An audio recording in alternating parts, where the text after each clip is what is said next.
Hello दोस्तों, मैं हूं बबर सिंह और आप सभी का स्वागत है। दोस्तों, आज मैं आपके सामने पुनः प्रस्तुत हुआ हूं एक ऐतिहासिक घटनाक्रम को लेकर के।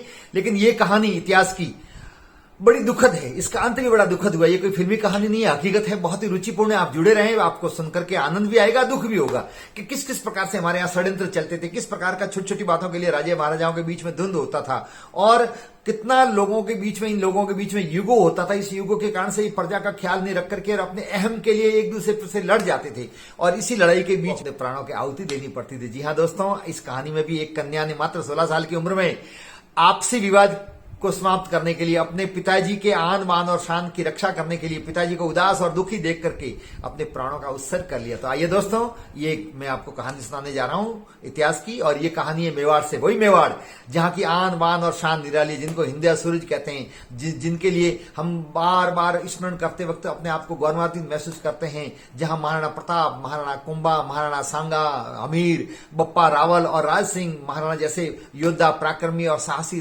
राणा हुए। उसी तरह पर ये दुखद एक कहानी है जो आपको सामने प्रस्तुत कर रहा हूं। आप पूरी देखें, जुड़े रहें। तो चलिए जानते हैं पूरी कहानी।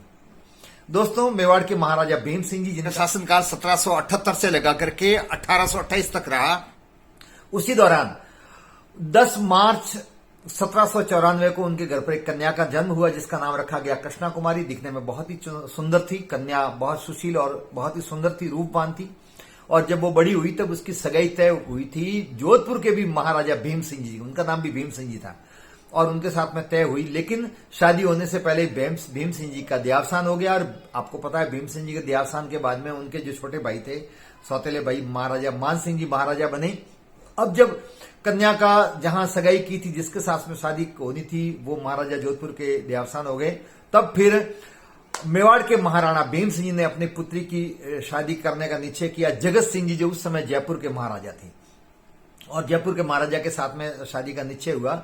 और फिर यह समाचार जैसे ही महाराजा मान सिंह जी को मिला, जो अपने भाई के सगाई की तय कर रखी थी बात, उस भीम सिंह जी के मृत्यु के बाद में वो राजा बने थे, तो मान सिंह ने इसका विरोध किया कि ये मांग हमारी थी। उस जमाने में प्रत्येक जातियों में एक मांग प्रथा चलती थी, किसी की सगाई कहीं तय हो जाती थी तो उसकी वही शादी होनी निश्चित होती थी। और यदि कोई दूसरा वहां शादी करता था तो मांग कहते थे, उस मांग को लेने के लिए लोग हमला करते थे, जबरदस्ती हरण करके ले आते थे, उनके कहीं बीच में खून खराबा होता था।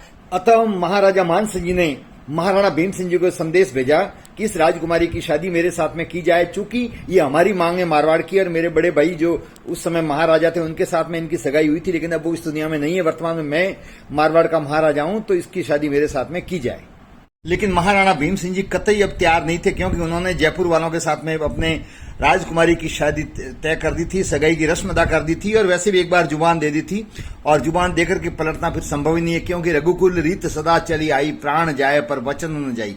ऐसी स्थिति में महाराजा मान सिंह जी ने आमीन खां पिंडोरी को बुलाया, जो बहुत ही एक लुटेरा था, बहुत था, और उस गिरोह को वहां पर भेजा। आगे जाकर के यही जो आमीन खान था, उसको टोंक रियासत दी गई। टोंक राजस्थान का जिला है, वहां की एक छोटी सी रियासत मुगलों की थी, मुसलमानों को दी गई, तो इसी आमीन खान को ही दी थी।